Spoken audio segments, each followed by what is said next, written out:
is important, wastage, ingredients, shelf life and so on. So you couldn't have survived and grown to the size you have if someone wasn't analysing that. You might not, but in the last, keep an eye on that? yeah, in the last 4 years, you know, as I said, we've got a HR department with 2 people. We've got a financial analyst who guides all the managers as to their rosters, because you know the biggest variable in our business is the wages. It's not the ingredients or the rent or the overheads.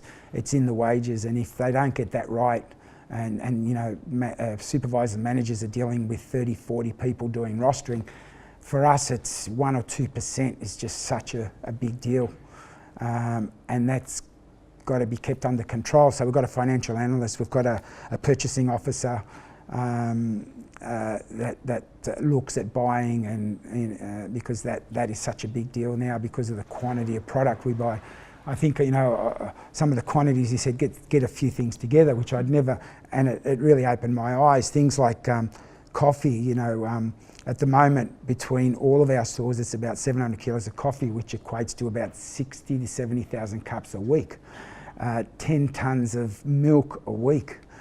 You know, we go through about 2,500 to 3,000 celebration cakes. So it's all big volume, and in the purchasing is where, you know,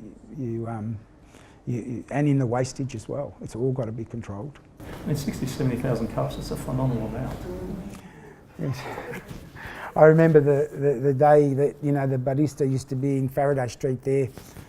Phil, who's still working for us, he started at 16 years old, he's at Myers now. He used to be behind the machine remembering every coffee that the customer would say. It was no dockets, there wasn't anything, but you'd get some wrong, but you know, it worked. I don't know how it worked, but it did.